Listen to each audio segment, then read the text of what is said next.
오늘은 열매 맺는 삶을 살아요 라는 제목으로 말씀을 전하고자 합니다. 여러분, 우리 인생에서 중요한 것은 우리가 열매를 맺어야 되는데 선한 열매를 맺어야 합니다. 하나님 앞에서 우리가 어떤 삶을 살아갔는가 나중에 그 열매를 통해서 평가를 받게 될 것입니다. 왜냐하면 그 열매는 그 사람의 모든 것을 나타내기 때문에 그렇습니다. 그러니까 우리가 모두가 다 선한 열매를 맺어야 하겠죠. 그래서 오늘 우리는 하나님의 말씀을 통해서 우리가 어떻게 선한 열매를 맺어 갈 수 있겠는가, 여기에 대해서 살펴보려고 합니다. 오늘 우리가 찾아볼 성경에 보면 열매가 없어서 낭패를 당한 나무가 나옵니다. 또한 열매가 없어서 낭패를 본 사람들의 이야기가 나옵니다. 예수님께서 십자가에 못 박히는 바로 그 주간 종려주일에 예루살렘에 입성을 했습니다. 많은 사람의 환호를 받고 예루살렘에 입성하여서 하는 말씀을 전하고 성전을 청결하게 하기 시작합니다. 예루살렘에서 모든 장사하는 사람들이 많아가지고 예수님이 성전을 청결케 하고 다시 예루살렘 성으로 나갔다가 베다니라는 마을에서 그 앞에서 주무시게 되는 거죠. 그리고 아침에 일찍 일어나서 다시 새벽에 예루살렘으로 들어가고 있었는데 예루살렘에 들어가기 전에 그 마을에는 이 무화과 나무가 많았습니다. 그래서 시장하시기도 해서 무화과 잎이 있는 것을 보고 무화과를 따서 드시려고 열매를 찾았는데 열매가 없었습니다. 그래서 그 열매 없는 무화과를 예수님이 저주하니까 무화과 나무가 말라서 죽었고 제자들이 이 일을 신기하게 여겼습니다. 이 본문을 통해서 우리가 하나님 주시는 메시지가 무엇인가를 한번 찾아보고자 합니다. 마태복음 21장 18절로 22절입니다. 마태복음 21장 18절부터 말씀을 받들어 읽겠습니다. 이른 아침에 성으로 들어오실 때 시장하신지라 길가에서 한 무화과 나무를 보시고 그리로 가사 잎사귀밖에 아무것도 찾지 못하시고 나무에게 이르시되 이제부터 영원토록 내가 열매를 맺지 못하리라 하시니 무화과 나무가 곧 마른지라. 제자들이 보고 이상히 여겨 이르되 무화과 나무가 어찌하여 곧 말랐나이까.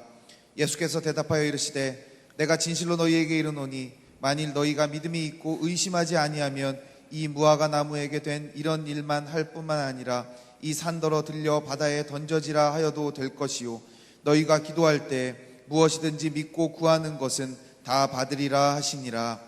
아멘. 오늘 우리는 이 말씀을 통해서 예수님께서 왜 무화과 나무를 저주하시고 말라버리게 하시는가, 그 이유가 무엇인가, 또한 그 무화과 나무를 말랐다라는 것, 말라 죽게 한 것이 무엇을 상징하고 있는가, 그리고 우리의 삶 속에 선한 열매를 많이 맺어야 되는데 어떻게 우리는 선한 열매를 맺을 수 있겠는가, 이 세 가지 문제에 대해서 우리가 살펴보려고 합니다. 먼저 예수님께서 가만히 있는 무화과 나무를 왜 다가가서 열매 없다고 저주하고 말라 죽게 했을까요? 어떤 학자는, 회의주자는 이렇게 이야기합니다. 예수님께서 아침에 시장하셨는데 그 무화과 나무를 보니까 열매가 없으니까 화가 나가지고 배고프고 화가 나서 그냥 홧김에 저주해서 말라 죽게 했다, 이렇게 해석하는 사람도 있습니다. 근데 사실 이것은 성경을 올바르게 해석하는 것은 아니죠. 예수님의 진정한 의도는 선한 열매를 맺지 못한 이스라엘 백성과 그 종교 지도자들, 그 사람들에 대한 심판을 오늘 이 본문이 상징하고 있다는 것을 우리가 잘 알아야 합니다. 마땅히 맺어야 될 열매를 맺지 못한 사람, 맺지 못하는 것에 대한 심판을 오늘 본문이 우리에게 알려주고 있습니다. 예수님이 베다니에 가서 주무시고 예루살렘으로 다시 아침 일찍 이렇게 들어오시는데 예루살렘에 들어올 때 그 바로 예루살렘 앞에 있는, 언덕 바로 앞에 있는 동네가 뭐냐면 벳바게라는 동네입니다. 벳바게라는 동네의 이름의 뜻은 뭐냐면 이 조그만 마을인데요, 이런 무화과 나무의 집이라는 뜻입니다. 이런 무화과 나무의 집. 무화과 나무가 많이 있었는데 여기는 평범한 무화과 나무가 아니라 이런 이런 미숙한 숯 무화과 나무인데 이걸 탁쉬라고 합니다. 탁쉬 나무인데 이 나무는, 이 무화과 나무는 좀 색다른 게 뭐냐면 평범한 무화과 나무는 주로 6월 달에 열매를 맺기 시작하는데 이 탁시라는 이런 무화과 나무는 3월 달에 열매를 맺게 된답니다. 그리고 무화과의 특성은 뭐냐면 잎사귀가 나기 전에 이 열매가 먼저 있는 거죠. 열매가 있고 잎이 나는데 그렇기 때문에 예수님께서 이 예루살렘에 입성한 이때가 3월에서 4월 사이예요. 그러면 이때쯤이면 벌써 이 탁시라는 무화과 나무에 열매가 맺어져 있어야 됩니다. 게다가 지금 잎이 무성했다라고 이야기하고 있지 않습니까? 잎이 무성했다는 것은 열매가 먼저 나오기 때문에 열매가 있어야 되는 거예요. 그런데 열매가 있어야 될 이 무화과를 보니까 열매가 없는 거예요. 잎만 무성하고. 그 예수님께서 저주하고 말라 죽였는데, 아니 그렇다고 해서 예수님께서 왜 가만히 있는 무화과 열매 없다 해서 가서 저주하고 말라 죽게 했을까요?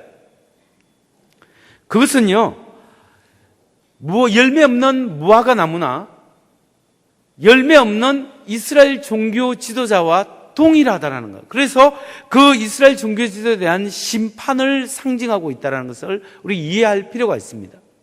구약 성경에 의하면 포도송이와 무화과는 항상 이스라엘을 상징하는 내용입니다.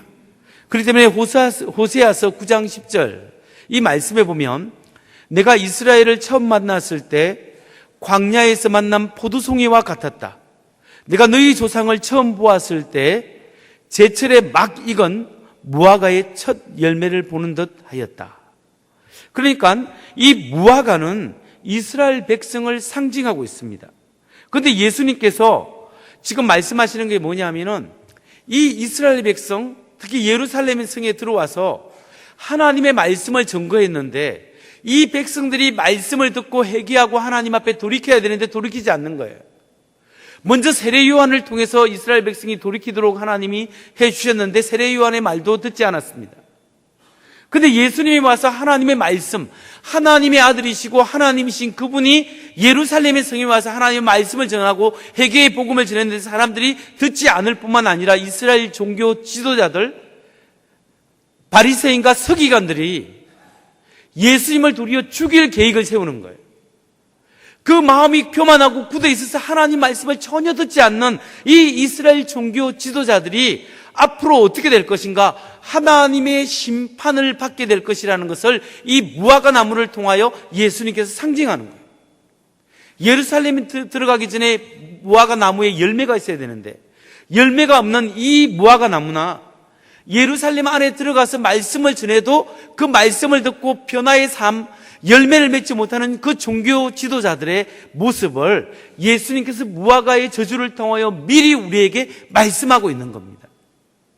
여러분, 하나님께서 실제로 AD 70년에 예수님께서 예언했듯이 돌 위에 돌 하나가 남지 않겠다, 예루살렘 성을 보고 눈물을 흘리고 그 멸망을 예언하신 예수님의 말씀대로 AD 70년에 로마의 장군 티투스 장군이 와서 예루살렘을 함락시키고 완전히 멸망시켰어요. 수많은 사람이 죽게 되는 거죠.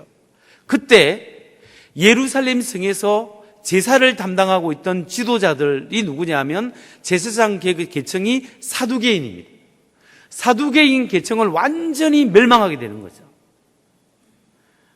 그 이후로 바리새인은 좀 살아남았지만 성전 제사를 담당하고 있었던 바리새인들은 완전히 이 무화과 나무처럼 메말라 버렸습니다. 여러분, 하나님이 창조한 피조물들은 반드시 하나님이 의도하시는 대로 열매를 맺어야 합니다. 이처럼 예수님의 제자된 우리들도 제자로서의 열매를 맺어야 한다는 겁니다. 우리는 참된 열매, 선한 열매를 맺어야 합니다. 여러분 중에 모태신앙이 있죠. 어머니 뱃속부터 신앙생활하는 사람은 신앙생활한 대로, 어떤 사람은 나이가 들어서 중간에 예수님을 믿었으면 중간에 예수 믿은 대로 우리가 신앙의 연수가 어떤지 간에 각자의 위치에서 하나님 앞에 드려져야 할 열매가 있어야 한다는 거예요. 여러분, 예수님을 수년 믿고 수십 년 믿었지만 아직도 하나님 앞에 사랑의 열매, 신앙 성장의 열매가 없어서 그냥 어린아이 신앙에 머물러 있어서 매일 돌봐주면 좋아하고 돌봐주지 않으면 미워하고 싫어하고 문제 일으키고 그렇게 하면 안 돼요. 하나님은 사랑이시기 때문에 그 사랑의 하나님을 믿는 우리가 하나님의 형상을 닮아 우리도 예수 그리스도의 은혜와 사랑 때문에 우리 마음속에 사랑의 사람이 조금씩 되어가야 하는 거예요. 어린 신앙에서 우리가 스스로 먹을 수 있는 신앙이 되고 도리어 다른 사람에게 모범이 되고 다른 사람을 가르칠 수 있는 장성한 신앙의 성장의 그 어른들의 신앙의 수준까지 이르러야 하는 거예요. 맨날 다른 사람의 섬기만 받는 게 아니라 나도 섬기고 예수 복음을 전하고 이렇게 신앙의 성령의 9가지 열매, 사랑과 희락과 화평과 오래 참음과 자비와 양성과 충성과 온유와 절제의 열매들이 무엇과 연결되어 있어요? 신앙 인격과 연결되어 있어요. 그 예수 믿고 그냥 매일 신앙생활 하는데 맨날 나가서 다른 사람 뭐라 하고 비방하고 욕하고 마음 아프게 하고 가시아 같은 심령이 되면 안 되는 거예요. 그러면 하나님 앞에 보여줘야 될 게 그 가시아 같은 것밖에 없는 거예요. 내가 용서함 받고 예수의 피로 구원받고 하나님의 자녀가 됐고 하나님의 무한한 은혜를 받았다면 내 안에 성령의 은혜로 말미암아 조금씩 달라지고 변화의 삶을 살아야 합니다. 여러분, 물론 우리가 실패하고 넘어질 수 있어요.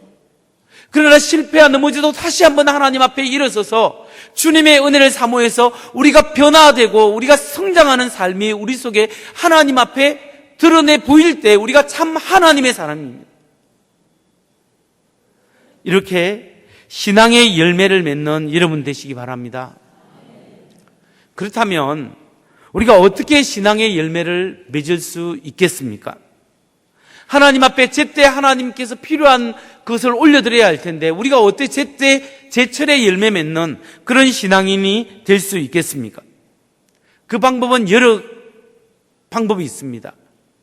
첫 번째, 신앙의 열매를 맺는 방법은 하나님을 확실히 신뢰함으로써 우리는 열매를 맺을 수 있습니다. 우리의 신앙의 기본은 하나님을 깊이 신뢰하는 겁니다. 하나님을 의지할 때 하나님의 역사를 경험할 수 있는 거예요. 예수님께서 무화과 나무를 말라 죽인 것을 신기해하고 있는 제자들을 향해서 마태복음 21장 21절로 22절에 이렇게 이야기합니다. 예수께서 그들에게 말씀하셨다. 세 번역입니다. 내가 진정으로 너희에게 말한다. 너희가 믿고 의심하지 않으면 내가 이 무화과 나무의 한 일을 너희도 할 수 있을 뿐만 아니라 이 산들어 벌떡 일어나서 바다에 빠져라 하고 말해도 그렇게 될 것이다. 또 너희가 기도할 때 이루어질 것을 믿으면서 구하는 것은 무엇이든지 다 받을 것이다. 여기서 예수님께서 하시는 말씀이 너희가 의심치 않고 하나님을 진실로 믿으면 이 산을 벌떡 일어나서 바다에 빠지라 해도 그대로 될 것이다. 이렇게 이야기하는 것입니다. 여기서 예수님께 강조하시는 것은 뭐냐 하면 하나님에 대한 절대적 신뢰입니다.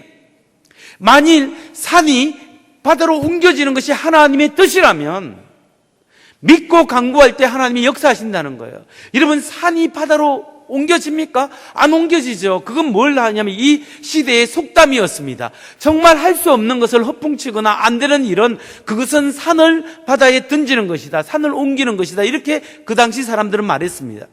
이건 뭐냐면 인간의 눈으로 될 수 없는 것, 나의 힘으로 할 수 없는 것, 나의 능력으로 지금 여건으로 할 수 없는 것도 우리가 하나님을 의지하고 그것이 하나님의 뜻이라면 하나님께 간구할 때 하나님께서 하실 수 있다라는 거예요. 여러분, 우리가 신앙생활하면서 하나님이 나를 사랑하시고 나를 돌보고 계신다는 사실을 여러분 확실히 믿으시기 바랍니다. 그래야 우리의 삶에 열매를 맺을 수 있고 기도의 응답이 일어날 수 있는 겁니다. 두 번째, 우리가 선한 열매를 맺기 위해서는 첫 번째, 하나님을 신뢰하라. 두 번째는 예수님 안에 거해야 합니다. 예수 안에 살아야 합니다. 예수님의 영이 내 안에 있고 내가 예수님 안에, 주님이 내 안에, 내가 주님 안에 살아갈 때 자연스럽게 열매를 맺게 되는 거예요. 요한복음 15장 5절 보겠습니다. 같이 한번 읽을까요? 시작. 나는 포도나무요 너희는 가지라. 그가 내 안에 내가 그 안에 거하면 사람이 열매를 많이 맺나니 나를 떠나서는 너희가 아무것도 할 수 없음이라. 나는 포도나무여 너희는 가지니 그가 내 안에 내가 그 안에 거하면 사람이 열매를 많이 맺는다. 너희가 나를 떠나서는 아무것도 할 수 없다. 여러분, 우리가 주님이 내 안에, 내가 주님 안에 머물러 있으면 열매를 맺어야 한다. 내가 사랑하는 사람이 되어야지.